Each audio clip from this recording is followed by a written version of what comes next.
अस्सलाम वालेकुम, welcome back. तो आज जो है हम अगला रूल पढ़ने जा रहे हैं। पहले जो है हमने रूल पढ़ा है कि नंबर ऑफ़ बायर जो है वो नंबर ऑफ़ सेलर्स के इक्वल होते हैं। आई होप कि वो वीडियो आपको पसंद भी आई होगी और समझ भी आई होगी। और वो लॉजिक थी जस्ट मेरे मेथड की। आगे जाते जाते मैं आपको मज़ीद लॉजिक्स दूंगा, उसके बाद आपको मैं स्ट्रैटेजी दूंगा। ये स्ट्रैटेजी की पहले लॉजिक बताने का मकसद मैं पहले ही बता चुका हूँ कि कोई भी जो है वो मेथड जो होता है उसको आपने पहले उसकी लॉजिक जो है सीखनी है। अच्छा, जैसा कि आपको वॉल्यूम का पता है कि जिसमें मैंने आपको बताया था कि नंबर ऑफ़ ट्रांजैक्शन को वॉल्यूम शो करता है, और जो वॉल्यूम की जो ये मेथड है, जो ये लॉजिक है, ये वेकफ ने जो है वो दी थी और उन्होंने कहा था कि हाई वॉल्यूम पे जो है वो ट्रेड आपको करनी चाहिए। तो अभी मैं आपको स्क्रीन की तरफ लेके जाता हूँ, उसमें हम कुछ कॉन्सेप्ट पढ़ते हैं और मैं आपको प्रूव करूँगा कि जो वो कह रहे थे कि वो गलत है। और आपको एक चीज़ जो है वो जानना ज़रूरी है कि देखें, कोई भी बड़े जो ट्रेडर्स होते हैं वो आपको $5 की बुक या $30 की जो है वो इंडिकेटर में कोई स्ट्रैटेजी आपको नहीं देगा, क्योंकि उनका मकसद तो होता है कि आपको लॉस कराना। देखिए, ज़ीरो सम गेम है ना फॉरेक्स, तो उसमें कोई लॉस करेगा तो दूसरा प्रॉफिट करेगा। तो उनका मकसद क्या होगा कि रिटेल जो होते हैं वो लॉस करें और वो जो बड़े हेज फंड्स होते हैं वो पैसा कमाएं। अभी सारी वीडियोस जो मैंने पहले बनाई थी उनका भी मकसद था कि आपको ये सारी टर्म्स जो हैं वो याद हो। अभी स्क्रीन पे चलते हैं और समझते हैं कि ये केस 1 और केस 2 को, और उसमें हम लो वॉल्यूम और हाई वॉल्यूम को थोड़ा सा स्टडी करते हैं। अब जैसे देखें कि पहली जो ये कैंडल है, लेट्स सपोज ये हर कैंडल जो है वो 10 पिप मूव हुई है। पिप मैंने जैसे कि वीडियो में बताया है, अगर आपने नहीं देखी तो उसकी वीडियो देख लें।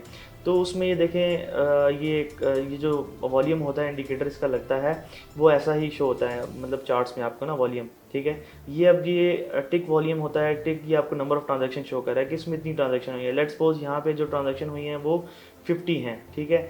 तो आपको 50 ट्रांजैक्शन के बाद 10 पिप मार्केट आपकी मूव हुई है। उसके बाद क्या हुआ कि सेकंड जो कैंडल मूव हुई है उसमें भी ये हुआ है कि वो कैंडल की जो है वो साइज़ जो था वो 15 पिप्स ही था। 15 पिप्स ही मार्केट मूव हुई है, और जो ट्रांजैक्शन हाई है उसमें लेट्स सपोज इसमें अगर 50 थी तो इसमें 70 हो गई हैं। और थर्ड में भी जो है वो आप देखें जो सेम साइज़ था, जो पिप्स थी वो सेम मूव हुई हैं, लेकिन जो ट्रांजैक्शन इधर 70 थी अगर तो इधर 90 हो गई हैं, और इधर अगर 90 थी तो इधर 110 या 120 कर लें आप। तो आप देखें कि जैसे जैसे मार्केट ऊपर जाती जा रही है ऐसे ऐसे वॉल्यूम जो है वो बड़ा होता जा रहा है, मतलब नंबर ऑफ़ ट्रांजैक्शन बढ़ती जा रही हैं। अब केस 2 को देखें, तो केस 2 बिल्कुल इसका जो है वो उलट है, जिसमें आपको नज़र आ रहा है कि जैसे पहली कैंडल है उसमें जो ट्रांजैक्शन है वो 110 या 20 है। उसके बाद अगली कैंडल बुलिश बनती है, मतलब बाई की मार्केट बाई साइड, जब बाई साइड पे जा रही है मार्केट, और जो है वो उसमें ट्रांजैक्शन कम होती हैं, नेक्स्ट कैंडल पे और कम होती है, नेक्स्ट कैंडल पे और कम होती है। तो अब देखिए दोनों केसेस पे जो है वो मार्केट ऊपर जा रही है, ठीक है। इसमें भी ऊपर जा रही है, इसमें भी ऊपर जा रही है, लेकिन इसमें ट्रांजैक्शन जो है वो ज़्यादा होती जा रही है जैसे जैसे मार्केट ऊपर जा रही है, और इसमें ट्रांजैक्शन कम होती जा रही है जैसे जैसे मार्केट ऊपर जा रही है। मतलब इसमें हाई वॉल्यूम, मार्केट जैसे जैसे ऊपर जा रही है मार्केट में वॉल्यूम बढ़ता जा रहा है, और इसमें जो है जैसे जैसे मार्केट ऊपर जा रही है वॉल्यूम डिक्रीज़ करता जा रहा है। तो आपने मुझे बताना है कि यार ये केस अच्छा होगा या ये केस अच्छा होगा। अब आप अगर अपने आप से पूछें तो मुझे नहीं लगता कि आप इस केस के बारे में कहेंगे, क्योंकि देखें जब भी मार्केट ऊपर जा रही है, ठीक है, मार्केट अगर ऊपर जाते जाते आपको जो है वो ट्रांजैक्शन बढ़ती जा रही है, इसका मतलब है ट्रांजैक्शन का क्या मतलब होता है, बायर और सेलर जो है वो ज़्यादा से ज़्यादा जो है वो आप अपने आपस में जो है वो जंग कर रहे हैं, ठीक है। अब ट्रांजैक्शन क्या होता है कि जैसे आप किसी शॉपकीपर के पास गए, आपने उसको PKR दिया और उसे कोई दूध का डब्बा या फिर कोई भी रोज़मर्रा की जो है ज़रूरियात की चीज़ ले ली, तो ये ट्रांजैक्शन होती है। ऐसे ही जो है किसी ने जो है ये अगर लेट्स सपोज GBP USD का चार्ट है, तो किसी ने GBP को सेल किया, किसी ने बाय किया सेल किया, करते करते एट द एंड जो लास्ट रिजल्ट निकला वो बुलिश हुआ। इधर भी बुलिश हुआ, इधर भी बुलिश हुआ, इधर भी बुलिश हुआ।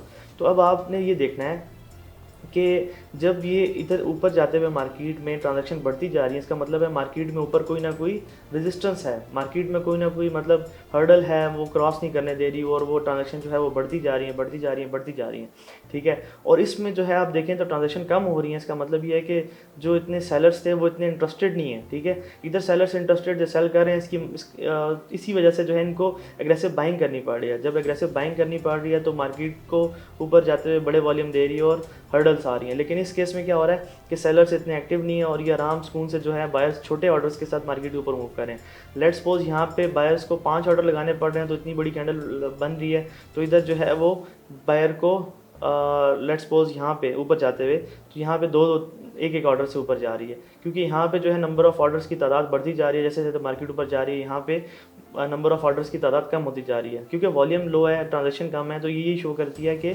यहाँ पे बायर्स को ज़्यादा जोर लगाना पड़ रहा है और यहाँ पे बायर्स को कम जोर लगाना पड़ रहा है। मतलब यहाँ पे बाइंग पावर ज़्यादा यूज़ करनी पड़ रही है, यहाँ पे बाइंग पावर कम यूज़ करनी पड़ रही है। सो ये जस्ट एक कॉन्सेप्ट है, ये नहीं कि आपने इसको हर मार्केट के अंदर यूज़ करना है, हर जगह पे जो है वो मार्केट में आपने यूज़ कर लें। तो हर मार्केट के अंदर यूज़ कर सकते हैं लेकिन हर जगह पे नहीं यूज़ कर सकते। मैं आपको बताऊंगा कि इसको आपने किस तरह से यूज़ करना है। देखिए, आपकी जो स्ट्रैटेजी होती है वो आपका जस्ट आपका एंट्री और एग्जिट पॉइंट होता है, और आप हर मार्केट में एंट्री नहीं ले सकते। एक ट्रेडर क्या होता है, एक प्रोफेशनल ट्रेडर जो है वो एक बहुत अच्छा स्नाइपर होता है, जो कि अपनी स्नैपिंग पोजीशन में बैठा होता है और किसी एक परफेक्ट ट्रेड का इंतज़ार कर रहा होता है और अपनी टाइप की मार्केट का इंतज़ार कर रहा होता है। तो मैं आपको अपनी टाइप की मार्केट बनाना सिखाऊंगा और आपको बताऊंगा कि अपनी टाइप की मार्केट का कैसे वेट करते हैं, उसके बाद कैसे आपने इंटर होना। ये नहीं कि आप हर मार्केट में ही इस चीज़ को अप्लाई करें। ये कॉन्सेप्ट्स हैं, इनकी लॉजिक्स हैं, ठीक है। मैंने आपको लॉजिक्स सारी बताई हैं। अब इसके बाद मैं आपको इसकी जो है आगे बताऊंगा कि फ़र्दर के जो ये नहीं होता कि आप जस्ट हाई वॉल्यूम पे मार्केट जा रही है तो आपने जो है उसके सेल कर देना है, ठीक है। आगे वाला कॉन्सेप्ट मैं आपको बताऊंगा, फिर उसके बाद मैं आपको सेटअप सिखाऊंगा फाइनली कि सेटअप क्या होता है, ठीक है। उम्मीद है कि आपको ये वाला कॉन्सेप्ट समझ आया होगा और ये सारी की सारी बातें आपने समझनी है। अगर आपको नहीं समझ आ रही तो 3-4 दफ़ा देखें, अगर फिर भी नहीं समझ आ रही तो क्वेश्चन करें, क्योंकि मैं आपके लिए दोबारा से ये वीडियो बना लूँगा ताकि आपको जो है आसानी से समझ आ सके। और आगे वाले कॉन्सेप्ट जो है वो बड़े इंटरेस्टिंग है, तो आपने सीरीज़ के साथ जुड़े रहना है और वीडियो पूरी देखें और बार बार देखें ताकि आपके जहन में ये कॉन्सेप्ट बैठ जाएँ। सो मिलते हैं नेक्स्ट वीडियो में, तब तक के लिए अल्लाह हाफ़िज़।